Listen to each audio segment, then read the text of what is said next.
નમસ્કાર મિત્રો, આપણી યુટ્યુબ ચેનલમાં આપ સર્વે દર્શક મિત્રોનું હાર્દિક સ્વાગત છે. દોસ્તો, આજ ખાસ કરીને વાત કરવી છે રોટાવેટર. ખેડૂતના આશીર્વાદ છે કે અભિશાપ છે, અથવા તો રોટાવેટર આપણને તારશે કે મારશે આવનારા સમયની અંદર, તો એ વિષય, આ ગંભીર વિષય ઉપર વાત કરવા માટે હું આપની સાથે આપનો દોસ્ત મનીષ બલદાણિયા, કૃષિ વૈજ્ઞાનિક તરીકે કૃષિ વિજ્ઞાન કેન્દ્ર કોડીનાર ગીર સોમનાથ ખાતે ફરજ બજાવું છું. મિત્રો, સૌપ્રથમ એક નમ્ર વિનંતી છે કે આપ આ ચેનલના જે વિડીયો જોઈ રહ્યા છો, માહિતી તમને સારી લાગતી હોય તો ચેનલને લાઈક કરવાનું નહીં ભૂલતા, ચેનલને સબસ્ક્રાઇબ કરવાનું નહીં ભૂલતા. ઘણા બધા દોસ્તો એવા છે કે જેને હજી સુધી ચેનલને સબસ્ક્રાઇબ નથી કરી, માહિતી દરરોજ નિહાળતા હોય, તો આ કાળા કલરનું જે બટન દેખાય સબસ્ક્રાઇબ લખેલું, એ બટન ઉપર ક્લિક કરી દેશો, ચેનલ સબસ્ક્રાઇબ થઈ જશે અને અવારનવાર માહિતી મળતી રહેશે. અને સારી લાગે તો અન્ય લોકો સુધી પણ પહોંચાડી દેજો કે આવી માહિતી તમારે જાણવી જોઈએ. ખાસ આજનો વિષય એટલે આધુનિક સમયગાળાની ખેતી છે, અને એની ઉપર વાત કરીએ તો રોટાવેટરની આજ વાત કરવી છે. રોટાવેટર અભિશાપ કે આશીર્વાદ, એની ખાસ વાત કરીએ. તમારો દુશ્મન છે કે મિત્ર?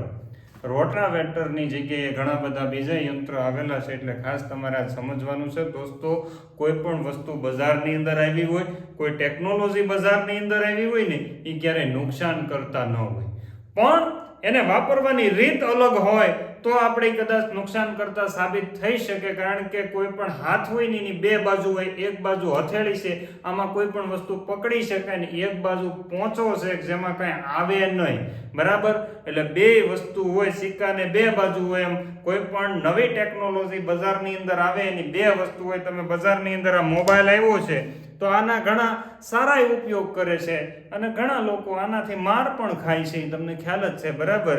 એટલે સારા અને નરસા બંને ઉપયોગ થઈ શકે. એટલે રોટાવેટરના પણ સારા ઉપયોગ થઈ શકે, નરસા પણ ઉપયોગ થઈ શકે. આજના સમયગાળાની અંદર સમય સાથે ચાલવું ખૂબ અગત્યનું છે, પણ એના ગેરફાયદા અને ફાયદા આપણે જાણવા જરૂરી છે.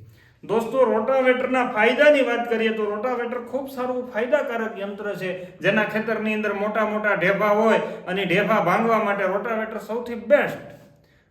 ટૂંકા સમયની અંદર ખેતી કરવી હોય તો રોટાવેટર ઊંડાઈ સુધી હાલતું હોય તો રોટાવેટર બેસ્ટ, બરાબર? ડીઝલની બચત થાય, 15% ડીઝલ બચાવી શકાય. રોટાવેટરનો ઉપયોગ કરો તો અન્ય યંત્રોની સાપેક્ષમાં જ્યારે 2-3 વખત ખેડ કરીને ઢેફા ભાંગો, એના સાપેક્ષમાં રોટાવેટર હાલી જાય તો 15% સુધીનું ડીઝલ બચાવી શકાય. એટલે રોટાવેટરનો આ પણ તમને ખૂબ મોટો ફાયદો છે.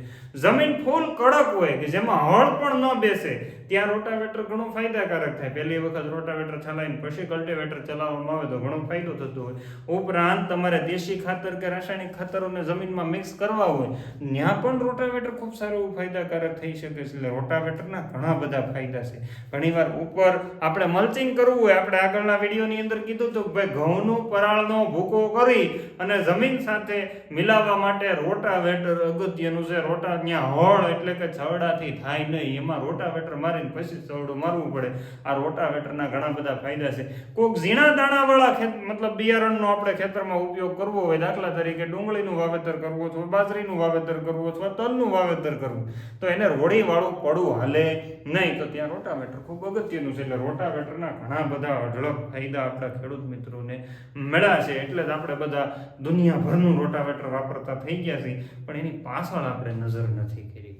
પાછળ નજર થોડી કરશો તો તમને ખ્યાલ આવશે. કારણ કે હાલની પરિસ્થિતિ એવી છે, ખેડૂતે ચોમાસુ સિઝનમાં રોટાવેટર હાંકીને જ વાવેતર, મતલબ રોટાવેટર ચલાવ્યા પછી જ વાવેતર કર્યું હતું. એટલે જમીન ચોમાસુ પાકને રોટાવેટર ચલાવીને પછી જ વાવેતર કરવામાં આવ્યું હતું. જેવું મગફળી લેવાઈ ગઈ અથવા તો ચોમાસુ પાક કોઈ પણ લેવાઈ ગયો અને હજી ખેતરની અંદર ભેજ હોય તોય રોટાવેટર ચાલીને ચણા વાવી દીધા ને ઘઉં વાવી દીધા, એટલે બેમાં રોગ આવે. એટલે ખાસ તમારે કાળજી રાખવાની છે કે આની અંદર બહુ મોટું નુકસાન કરતા છે. કારણ કે તમે ફટાફટ અને પાછા ચણા લઈ લીધા અને ઘઉં લઈ લીધા, એટલે ખેતરને બાળી દીધું અને બીજા દિવસે રોટાવેટર ચલાવી મગ વાવેતર કરી દીધા. આ બહુ નુકસાન કરે. વર્ષની અંદર એકવાર રોટાવેટર ચલાવવો કોઈ બહુ વાંધો નહીં આવે, બાકી એકવાર તો હળ ચલાવવું જરૂરી છે. એટલે હાલની પરિસ્થિતિ એવી છે, ખેડૂત 3 સિઝનની અંદર તાકાતથી રોટાવેટર હાકે છે, એ સૌથી મોટું નુકસાન છે. બીજું લોકોનો ભ્રમ છે. મેં આજ સુધી જેટલા લોકોને હું મેળવ્યો છું, એ કે રોટાવેટર મારી દીધું ને મને ફોન કરે ને કે સાહેબ 5 હાલી ગયા ને રોયટાય હાલી ગયા, બરાબર. રોઈટા આપણને દેશી ભાષામાં સમજાવે, રોઈટા હાલી જાય કે હવે ખેતરમાં કાંઈ કરવા પણ ન હોય. હમણાં ખેતરમાં જઈને જોયું તો એટલી જ પણ તમે એમ કહો ને કે ભાઈ એટલું જ ખેતરમાં આંગળી ઊંડી જાય એમ જ નહોતી. મેં કીધું શું વાવવાનું છે કે મગફળી ને કપાસ. મેં કીધું તમારી ભલી થાય, આમાં કપાસ ન થાય ને આમાં મગફળી ન થાય. ઉપલી જમીન બજર જેવી થઈ ગઈ, નીચે આમાં ડો ટાઈટ છે, આમાં ખેડ કરવી પડે, આમાં દાંતી પાંચિયાથી હવે ન હાલે ને હળ મારવું જ પડે. કારણ કે રોટાવેટરથી જમીન ઘણી બધી કડક થઈ ગઈ હોય, ભેજવાળા ખેતરમાં હેંક્યું હોય તો આવી પરિસ્થિતિનું નિર્માણ થાય. એટલે ખાસ તમારે એને ધ્યાને રાખવાનું છે. રોટાવેટરના એટલા ફાયદા, પરિસ્થિતિને ધ્યાને રાખજો. રોટાવેટરની જગ્યાએ અન્ય એક યંત્ર તમે વિડીયોની અંદર જોઈ શકો છો કે એને દાંતાવાળું આવી ગયું, આમ સુયાવાળું, એટલે જમીન કડક ન થાય. આવા યંત્રનો ઉપયોગ કરી શકાય. રોટાવેટરનો બાપ કહેવાય, બરાબર. એટલે રોટાવેટર કરતા વસ્તુ ખૂબ સારી એવી આવે છે. ઘણા આજે અનુભવી ખેડૂતો પાસેથી આ વસ્તુ શીખો છો, અનુભવી ખેડૂતોને મેળવો છો, એની પાસેથી આ વસ્તુ શીખો છો. દોસ્તો, રોટાવેટરના ઘણા બધા ગેરફાયદા છે. એનું આજે તમે એના લીધે થઈ અને ઘણી બધી મુશ્કેલીનો સામનો કરી રહી. રોટાવેટરથી તમે અહીંયા જોઈ શકો એ પ્રમાણે જમીન ઉપર રોટાવેટર અતિશય હાલવાના કારણે જમીન દબાણી. તમે આ ફોટોગ્રાફ્સની અંદર જોશો કે આ ફોટોગ્રાફ્સ મેં ખેતરનો પાડેલો છે, એમાંથી માટી હટાવીને જોયું તો રોટાવેટરના કારણે જમીન આમ કટ પડી ગયા હતા. કારણ કે રોટાવેટર તમને ખબર છે કે એની ઓલી કટ આમ આવે એટલે કટ પડી ગઈ. જમીન કેટલી પ્રેશરથી દબાણી છે, કારણ કે કટ પડવા માટે ફૂલ પ્રેશરથી રોટાવેટરના આરપીએમ જોવો તમે, એટલે ફૂલ પ્રેશરથી જમીન દબાણીને હવે જમીનની અંદર કાંઈ ઉપરથી પોષક તત્વ નીચે ન જાય, નીચેથી ઉપર ન આવી શકે એટલું સિમેન્ટિંગ લેયર. એટલે તમે ફોટોગ્રાફ્સની અંદર દોસ્તો જોઈ શકો છો કે ઉપર રોટાવેટર હાલે પછીનું લેયર છે એ સિમેન્ટ જેવું ફૂલ કડક થઈ ગયું. કારણ કે થોડો ભેજ હતો ને ઉપરથી પ્રેશર આવ્યું. કારણ કે 1200-1500 આરપીએમ ના હેતુથી આ જ્યારે ગતિથી ફરતું હોય અને ત્યારે એની અંદર અળસિયું આવ્યું, એની અંદર બેક્ટેરિયા આવ્યું, એનું તો કાંઈ આવવાનું જ નથી, પતી જ ગયું એમ સમજી લેવાનું છે. એટલે જ અળસિયા બેક્ટેરિયાનું પ્રમાણ છે એ જમીનની અંદર ઘટી ગયું. બીજું 15 સેન્ટીમીટરમાં તમને બજર બની જાય એટલે તમે મોજ માર્યો. આ પરિસ્થિતિ આમાં ધોવાણ થવાની શક્યતા વધારે રહે.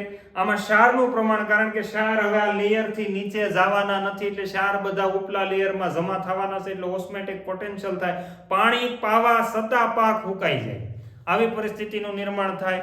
નીચેથી પોષક તત્વો ઉપર નથી આવતા, ઉપર નીચેથી અળસિયા ઉપર નથી આવતા, માટીની જે ઉત્પાદન ક્ષમતા હતી, ઉત્પાદન ક્ષમતા ઘટી ગઈ. કારણ કે મૂળનું પેનિટ્રેશન નથી થતું, મૂળ ઊંડે સુધી નથી જઈ શકતા, કારણ કે જમીન ટાઈટ થઈ ગઈ છે. એટલે આવા બધા ઘણા બધા ગેરફાયદા છે. પાણી ભરાયેલું સતત, તમે વરસાદનું પાણી હોય કે ખેતરની અંદર પિયત આપો ત્યારે પાણી ફટાફટ, રોટાવેટર આપેલું હાકેલું હોય ને ખેતરનો ઈ ક્યારો ફટાફટ પી જાય, ને હળ હાકેલું હોય એમાં વાર લાગે, કારણ કે પાણી નીચે ઉતરે છે, નીચેની પોરોસિટીની અંદર જાય. આમાં કોઈ પોરોસિટી જેવું હોતું જ નથી, પાણી બસ ભરવાનું છે. સ્લેબ ઉપર પાણી ભરીએ તો શું થાય, ફટાફટ ભરાઈ જાય.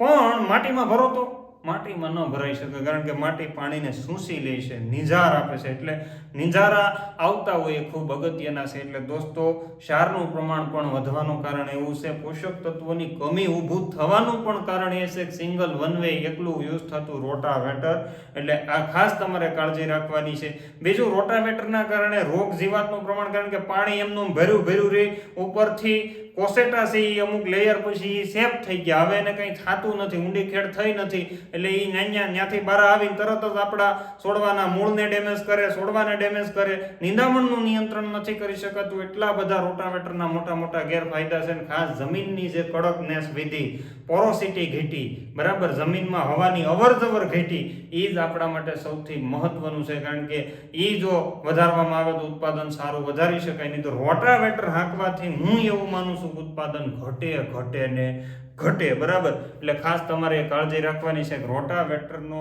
મિનિમમ ઉપયોગ થાય, અથવા સેકન્ડરી ટિલેજની અંદર ખેડ થઈ જાય પછી તમે રોટાવેટર ગમે એમ વાપરવાની ભલામણ, પણ પહેલા જ ઘાયે રોટાવેટરનો ઉપયોગ ન કરો, એ તમારા માટે નુકસાન કરતા છે. એટલે આ રોટાવેટરના મોટા મોટા નુકસાન છે. કાળજી એવી રાખવાની છે કે પેલું પ્રાઇમરી ખેડ, એટલે પેલા ખેતર જ્યારે ખેડા વગરનું છે ત્યારે રોટાવેટરની ટ્રાય ન કરવી. એકવાર 500 દાંતી અથવા તો ઊંડું ખેડ કરી અને જો રોટાવેટર ચલાવવામાં આવે તો ફાયદો રહેશે. ઉપરાંત રોટાવેટર ચલાવો ત્યારે જમીનમાં ભેજ માત્ર 30% સુધી રહેવું જોઈએ. ઘણા લોકો તો 50% ઉપરનો ભેજ હોય રોટાવેટર ચલાવી દે, એટલે જમીન છે ફૂલ ટાઈટ થઈ જાય, દબાઈ જાય, જમીન બંજર બની જાય ને આ પરિસ્થિતિ 5 વર્ષની અંદર તમને ક્યાંની ક્યાંય પહોંચાડી દેશે. જમીનનું ઉત્પાદન ઘટવાનું મોટું કારણ આ યંત્ર છે. અને અન્ય એનો ઓપ્શન તમે અહીંયા એનો વિડીયો જોઈ શકો છો કે આ રીતનું દાંતાવાળું જ્યારે ચલાવવામાં આવે ત્યારે તમારા રોટાવેટર કરતામાં ઘણો ફાયદો થાય. તમારી જમીન બંજર બનેલી હોય, તમારી જમીન ફૂલ કડક હોય તો આ દાંતા છે એને ખોલી નાખે. દાંતાનું પ્રેશર નથી લાગતું કારણ કે દાંતા એને આમ ખાપે છે અને ઓલું આને આમ બ્લેડ મારે છે. બ્લેડ મારે એટલે એનું પ્રેશર વધારે લાગે છે, જ્યારે દાંતાનું પ્રેશર એટલું બધું લાગતું નથી. એટલે આ રોટાવેટરની જગ્યાએ જો આ યંત્ર વાપરવામાં આવે તો પણ ખેડૂત મિત્રોને ઘણો ફાયદો થઈ શકે. એટલે આટલી માહિતી યુટ્યુબના માધ્યમથી તમારા સુધી પહોંચાડવાની હતી. દોસ્તો, આપણો આ જે યજ્ઞ છે કે તમારું જ્ઞાન વધારવા માટેનું, તો એની અંદર અન્ય લોકોનું પણ જ્ઞાન વધે એના માટે થઈને આ ચેનલને એ લોકો સુધી શેર કરવાનું નહીં ભૂલતા.